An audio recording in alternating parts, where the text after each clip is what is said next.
Hi hello viewers, எல்லோரும் எப்படி இருக்கீங்க? நான் உங்கள் ஸ்டோரி தமிழச்சி. இன்றைக்கி நம்ம என்ன ஸ்டோரி பார்க்க போகிறோம் அப்படின்னா, மலரும் நினைவுகளோட தொடர்ச்சி பகுதி 3 வந்து பார்க்கலாம். சந்தியாவிடமிருந்து லெட்டரை வாங்கி யாழினி படிக்க ஆரம்பித்தாள். அதில், ஹாய் சந்தியா, எப்படி இருக்க? நல்லா இருக்கியா? நாளைக்கு லவ்வர்ஸ் டே, நான் நேர்லேயே வந்து உனக்கு ப்ரப்போஸ் பண்ண போகிறேன் என்று எழுதியிருந்தது. யாழினிக்கு ஒரே குழப்பம். ஆமாம், அது யார்? எனக்கே தெரியலை. என்னோட பர்த்டே அன்னைக்கு கூட நைட்டு 12 இருக்கும், கரெக்டாக விஷ் பண்ணார்.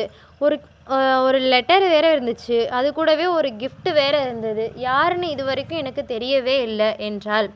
நீ நடிக்காத யாழினி, இப்படி தான் சொல்லுவ, கடைசியில் நான் லவ் பண்ணுறேன்னு வந்து நிற்ப என்றாள் பட்டம்மா. அது மட்டும் இல்லை, யாருன்னே தெரியாமல் நான் எப்படி லவ் பண்ண முடியும் என்றாள். சரி, மறுநாள் பார்ப்போம் என்று காத்திருந்தனர். பொழுது விடிந்தது. யாழினிக்கு இரவு முழுக்க தூக்கம் என்பதே வரவில்லை. விடிந்ததும் ஃப்ரெஷ் ஆகிட்டு கிளம்பி கீழே வந்தாள். காலிங் பெல் அடிக்கும் சத்தம் கேட்டது. வேகமாக ஓடி கதவை திறந்தாள். அம்மா, பால் என்று கத்தினார் பால்காரர். ஏமாற்றமாய் போனது யாழினிக்கு. பட்டம்மா கிச்சனில் இருந்து வாளியுடன் வெளியே வந்தாள். என்னடி யாழு, வாசலில் நிற்கிற காலையிலேயே?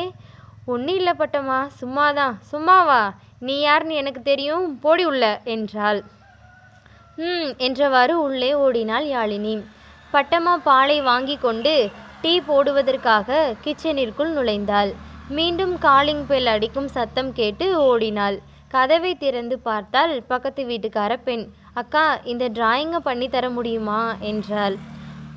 நீயா? சரி கொடு, பண்ணித்தர்றேன் என்று வாங்கினாள். மீண்டும் காலிங் பெல் அடிக்கும் சத்தம் கேட்டது. யாழினிக்கு ஆர்வமே குறைந்து விட்டது. யாழினி கதவை திறக்காமல் உட்கார்ந்திருந்தாள். காலிங் பெல் அடித்து கொண்டே இருந்தது. ஏண்டி யாழினி, சும்மா சும்மா போய் கதவை திறந்த? இப்போ போய் யாருன்னு பாருடி, ரொம்ப நேரமாக காலிங் பெல் அடிக்குது என்றாள் பட்டம்மா. போங்க பட்டம்மா, நான் போக மாட்டேன், யாராக இருந்தால் எனக்கு என்ன என்றாள் கோபமாக.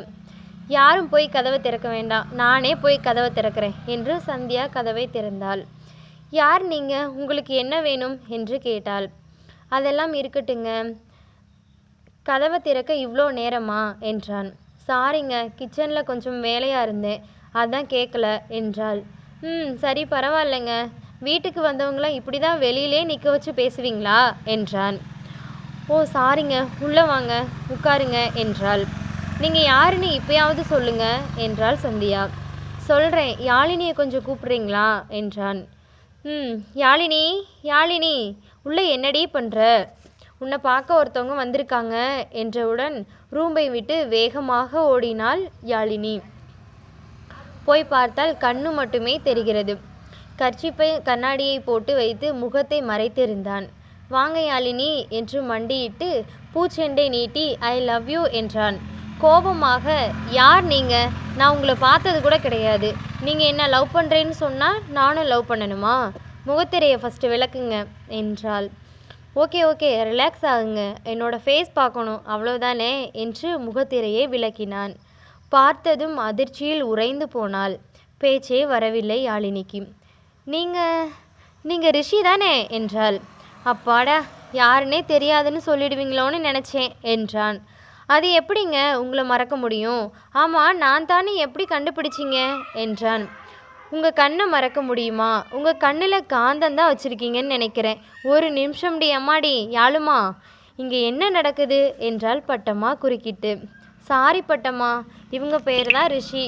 நான் உங்கள் பர்த்டேக்காக கிஃப்ட் வாங்கிட்டு வெளியே வரும்போது என்னோடய ஹேண்ட்பேக்கை ஒருத்தன் பறிச்சுட்டு ஓடுறான். அப்போ இவங்க தான் அந்த திருடன்கிட்ட இருந்து அந்த ஹேண்ட்பேக்கை வாங்கி என்கிட்ட கொடுத்தாங்க. அது மட்டும் இல்லை, அந்த திருடனுக்கு ஒரு வேலையும் ஏற்பாடு பண்ணி கொடுத்தாங்க. இனிமேல் நீ திருடக்கூடாது அப்படின்னு சொல்லி அனுப்பி வச்சாங்க. ரொம்ப நல்லவங்க என்றாள். ரிஷி குறுக்கிட்டு, இன்னும் ஒன்றை சொல்ல மறந்துட்டீங்க என்றான். என்னது என்றாள். ட்ரெயின் ஏறும்போது உங்களை ட்ரெயின்குள்ளே ஏற்றி விட்டேனே என்றான். ஓ அதுவா, அதுவும் நீங்கள் தானா என்றாள். சரிங்க, இப்போ ஓப்பனாக சொல்கிறேன், யாழினியை எனக்கு ரொம்ப பிடிச்சிருக்கு, மேரேஜ் பண்ணிக்கலான்னு நினைக்கிறேன் என்றான். ஒரு வாரத்திற்கு பிறகு ரிஷி அவனுடைய பெற்றோருடன் வந்து யாழினியின் குடும்பத்துடன் திருமணம் பேசி முடித்துவிட்டு 1 வாரம் முடிந்த பிறகு திருமணம் கோலாகலமாக நடந்து முடிந்தது. இதோட இந்த ஸ்டோரி வந்து முடிஞ்சிருச்சுங்க. மறக்காமல் நம்ம சேனலை லைக் பண்ணிடுங்க, சப்ஸ்கிரைப் பண்ணிடுங்க. அப்படியே பக்கத்தில் இருக்க பெல் ஐக்கானையும் கிளிக் பண்ணிடுங்க.